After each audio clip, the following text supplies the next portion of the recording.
प्रकाशक हैं सार्वदेशिक कार्य प्रतिनिधि सभा, महर्षि सिद्धांत भवन, रामलीला मैदान, नई दिल्ली से। ऋग्वेद मंडल नंबर 9 सूक्त 96 96 का, और ये 16वां मंत्र है। इसमें क्या कहा है कि हे परमात्मन सर्वोपरि रहस्य चारों माने श्रेष्ठ नाम जो तुम्हारी संज्ञा। यह अनुवाद कर्ता ने गड़बड़ी करने की चेष्टा की है। गुह्यम चारु नाम, गुह्यम माने गुप्त, चारु माने आपका श्रेष्ठ यथार्थ जो नाम माने नाम है, उसका ज्ञान कराइए हे परमात्मा। इन्होंने अनुवाद गलत कर दिया, चारु माने श्रेष्ठ भी ठीक लिख दिया, गुह्यम माने सर्वोपरि रहस्य यानी गुप्त। आपका जो सबसे श्रेष्ठ और गुप्त नाम है, नाम माने नाम है, आप उसका ज्ञान कराएं। ठीक है। अब यहाँ सत्र में मैं बताया वो के नाम है उसका, शिशुम जगानम, ऋग्वेद मंडल नंबर 9 सूक्त नंबर 1 के मंत्र नंबर 9 में लिखा है कि जब वो परमात्मा शिशु रूप धारण करके आता है तो कुंवारी गाय से उनकी परवरिश की लीला होती है, और वो फिर बड़ा होकर शिशुम जगानम हरियंतम मर्दंती सुभंती विहन मरुतो गणेन कबीर गिरभी कावेन्या कबीर संत सोम। ये कबीर है ना, ये कबीर देव होना चाहिए यहाँ पर। ये कबीर जो लिखा है, ये कवि लिखा है, ये कबीर कहा जाता है। ये कबीर, ये ऊपर रह लगा है कबीर गिरभी, तो इसका ये तो ठीक लिखा, लेकिन इसका अर्थ यहाँ पर इन्होंने गलत किया है। वो कबीर देव लिखा जाएगा, आपको दिखाते हैं।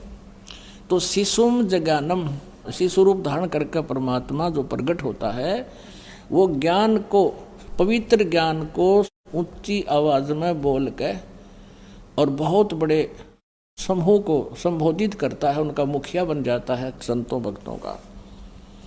और वो अपने कावेना माने कविताओं से बोलता है। वो कबीर गिरभी कबीर वाणी द्वारा अपनी महिमा सुनाता है। वो कबीर संत सोम, वो संत रूप में, ऋषि रूप में प्रकट होता है परमात्मा। रेभन माने ऊंचे स्वर में बोलता है। अब इनके ही पढ़िए। अब शिशुम, उस परमात्मा को ये करना लिखना चाहिए था जो शिशु रूप में शिशु रूप धारण करके प्रकट होता है। उस परमात्मा को जो सदा प्रकट है, जो स्वयं प्रकट होता है, किसी माँ से जन्म नहीं लेता, जो अत्यंत कमनीय है, उसको उपासक लोग बुद्धि विषय करते हैं, उसकी स्तुति द्वारा उसके गुणों का वर्णन करते हैं। विद्वान लोग, मरुत माने विद्वान लोग यानी संत भक्त, उस गतिशील परमात्मा का, गतिशील माने जो चल कर आता है, गुणों के गणों द्वारा गायन करते हैं।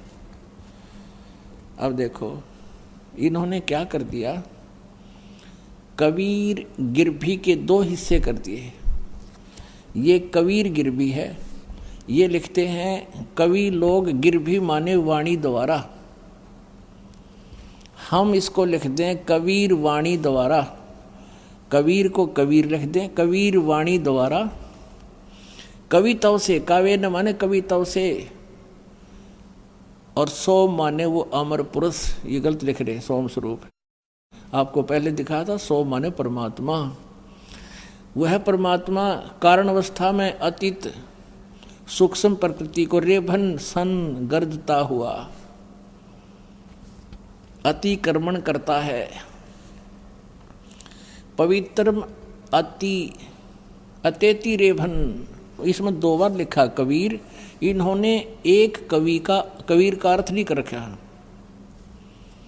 आप देख सकते हो, देखो पूरा एक बार देखो। इसमें कहीं पर भी एक कवि है, एक कबीर का अर्थ लिखा। यहाँ पर 2 हैं, एक ये और एक ये। इसका एक ही अर्थ करके छोड़ दिया है, ब्रैकेट में है सब सारे। इसमें कहीं भी दूसरा कबीर का अर्थ नहीं है। इसका अर्थ क्या बनता है, यहाँ कबीर का अर्थ कबीर देव लिखना था। ये तो है, ये कबीर का अर्थ कबीर देव लिखना पड़ेगा। यहाँ तो एक और कबीर लिखना था, ये छोड़ गए इसमें अनुवाद करते समय। इसका क्या अर्थ है, इसका अर्थ ये बनता है कि वो परमात्मा जो शिशु रूप धारण करके आता है और फिर वो धीरे धीरे बड़ा होता है, तो अपनी महिमा की वाणी अपनी कबीर वाणी के द्वारा, कबीर गिरभी यानी कबीर वाणी के द्वारा कविताओं से ऊंचे स्वर में आवाज लगा लगा कर बोलता है, लोकोक्तियों के माध्यम से, शब्दावलियों के माध्यम से, दोहों के माध्यम से, जिस कारण से वो प्रसिद्ध कवि की भी उपाधि प्राप्त करता है। लेकिन वो होता है भगवान। अभी दिखाते हैं आपको, वेद भी कह रहे हैं कि उसको कवि कहने लग जाते हैं, पर वो तो परमात्मा होता है। ये देखिएगा, अब पहले आपको कबीर देव का अर्थ दिखाते हैं। ये यजुर्वेद है, इन्हीं महर्षि दानंद जी का अनुवाद किया हुआ। इसको दिखाते हैं आपको। ये यहाँ से प्रकाशित है और ये यहाँ से मुद्रित है। इसके 36वें अध्याय में जहाँ ये विचलित नहीं हुए वहाँ ठीक किया अनुवाद। 33वां अध्याय यानी 36वां अध्याय है यजुर्वेद का। प्रथम मंत्र में लिखा है रचम वाचम परपधे मनो यजु परपधे। ये यजुर शब्द लिखा है, यजुहु। यजुहु कहो चाहे यजुर कहो, इसका सही वर्णन जहाँ होगा अनुवादकर्ता को लिखना पड़ेगा, क्योंकि ये यजुर्वेद की महिमा है। तो यजु का अनुवाद करते समय यजुर्वेद लिखना चाहिए, और इन्होंने ऐसा ही किया है, ठीक किया है। यहाँ अनुवाद किया है यजुर्वेद, माने यजु का अर्थ यजुर्वेद कर दिया, बिल्कुल सही कर दिया। यजु का अर्थ कर दें यज्ञ स्तुतियाँ, तो कैसे ढूंढेंगे ये यजुर्वेद की महिमा हो रही है, वो बिगड़ जाएगा अनुवाद सारा। तो यहाँ सही लिख दिया इसने, महर्षि दानंद ने, यजु माने यजुर्वेद, क्योंकि ये महिमा यजुर्वेद की चल रही है। ठीक इसी प्रकार जहाँ कवि लिखा है उन्होंने वहाँ लिखना चाहिए था कबीर देव। अब हम फिर आते हैं ऋग्वेद पर। हम फिर आते हैं ऋग्वेद को दिखाते हैं आपको।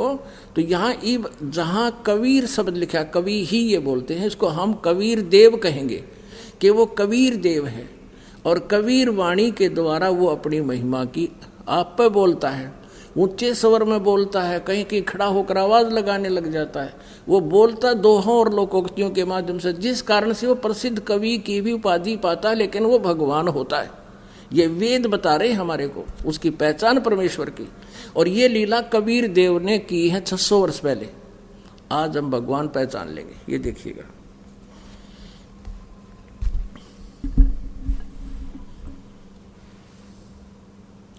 ये ऋग्वेद है, ये वहीं से प्रकाशित है, सर्वदेशीय कार्य प्रतिनिधि सभा से, महर्षि दंत भवन रामलीला मैदान नई दिल्ली से। ये अब इसके हम फिर वही पढ़ते हैं 9वें मंडल का 96वें श्लोक का। ऋग्वेद मंडल नंबर 9 सुख 96 का मंत्र 16 में तो ये प्रश्न किया गया है, भगवान आप अपने उस गुप्त श्रेष्ठ नाम का ज्ञान कराएं, उसका ज्ञान कराएं। अब 17वें में कहा है कि वो सुम जगानम हरियंतम मर्जंती शुभंती वहिन मरुतो गणेन कबीर गिरभी कावेना कबीर। यो कबीर देव संत सोम, जो संत या ऋषि रूप में प्रकट होता हुआ अमर परमात्मा, वो कबीर देव अपनी महिमा की वाणी को कावेना कविताओं के माध्यम से, कविताओं से बोलता है। रेभन माने गरजता हुआ, चारों युग में संत पुकारे कूक कहा हम हेल रे। हेल माने रुक के मार मार के गरज गरज का आवाज लगाई सच्ची ज्ञान की। ये परमात्मा भी स्वयं बताते हैं, वेद भी वही बता रहे हैं। तो यहाँ है कि वो परमात्मा अपनी महिमा की वाणी को कबीर गिरभी, अब देखो ये कबीर गिरभी है, ये ऊपर रह लगा दोनों का, इस पर भी कबीर गिरभी। गिरभी माने के द्वारा, ये देखो वाणी के द्वारा, गिरभी माने वाणी द्वारा, और कबीर कबीर लिख दो, कबीर वाणी द्वारा। काव्य न माने कविताओं से, यानी लोकोक्तियों के माध्यम से, दोहों के माध्यम से, शब्दावलियों के माध्यम से, चौपाइयों के माध्यम से स्तुति बोलता है। वह अमर परमात्मा गरजता हुआ बोलता है। वो अमर परमात्मा होता है, वो संत रूप में प्रकट होता है। और यहाँ लिखा है 18वें में कि ऋषि मना ये ऋषि कृत सवरसा सहस्र अणथ, सहस्र अणिथ है पदवी कवि नाम। कवि नाम माने कवियों की पदवी को वो परमात्मा जो ऋषि मना और ऋषि कृत, जो संत या ऋषि रूप में परमात्मा प्रकट होते हैं, सहस्री आते हैं, तो उनके द्वारा रची गई हजारों असंख्यों वाणी। और ऋषि मना अच्छी आत्माओं को बहुत अच्छी लगती हैं, वो सवरसा बहुत प्यारी लगती है उनकी महिमा की वाणी। और वो फिर कवि नाम पदवी, वो कवियों में से एक प्रसिद्ध कवि की भी पदवी प्राप्त करता है। और वो तृतीयम धामम मही से शिष्य संत सोम है विराजमानु राजती सतुप, सुतुप माने गुम्बज में, वो परमात्मा तीसरे धाम में वो परमात्मा विराजमान है। और देखिएगा अभी इनका अनुवाद देखना, ऋग्वेद मंडल नंबर 9 सूक्त 96 ही चल रहा है ये। और ये मंत्र 18वें का अनुवाद यहाँ है। सोम स्वरूप परमात्मा यानी अमर परमात्मा पालन की इच्छा करता हुआ तीनों लोकों में प्रवेश करके सबका धारण पोषण करता है। गीता जी अध्याय नंबर 15 के श्लोक नंबर 17 में इसी परमात्मा की कबीर जी की महिमा है।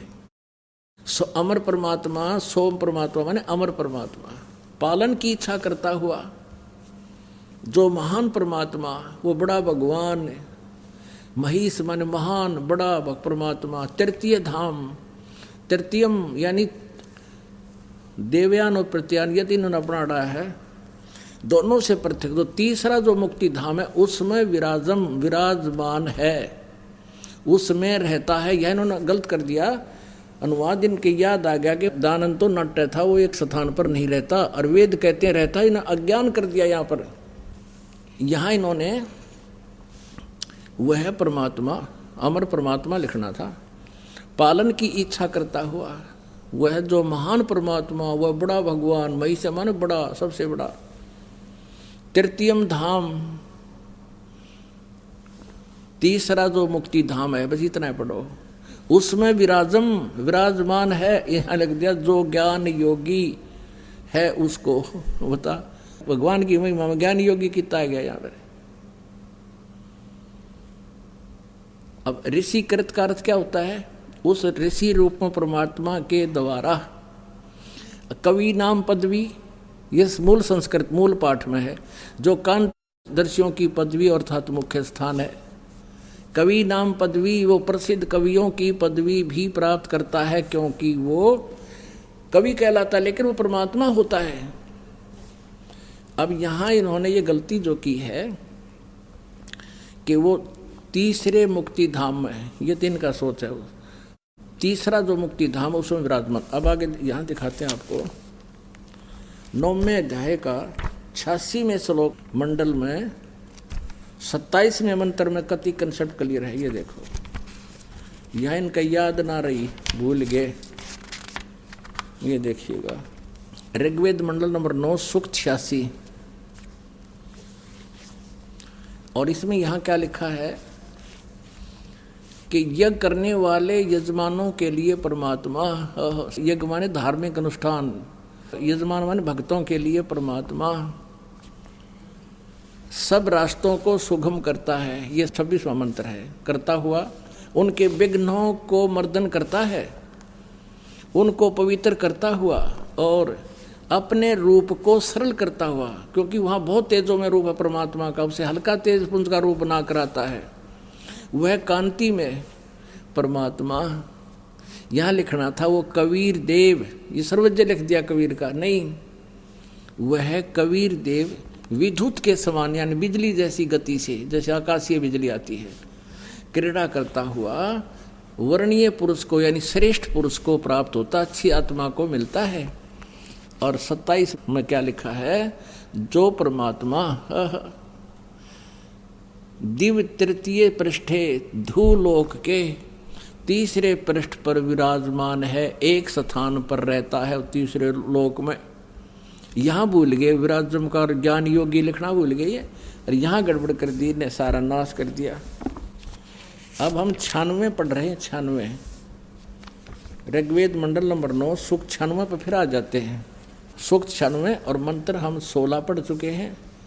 हम 17वां पढ़ चुके हैं कि वो परमात्मा कबीर देव वो अमर परमात्मा है, संत रूप में प्रकट होता है। कबीर गिरभी माने कबीर वाणी के द्वारा कावेना कवि तव से, इन्होंने लिखा कावेना माने कवि तव से, यानी लोकोक्तियों के माध्यम से ज्ञान सुनाता है और गरजता हुआ बोलता है। अब यहाँ देखो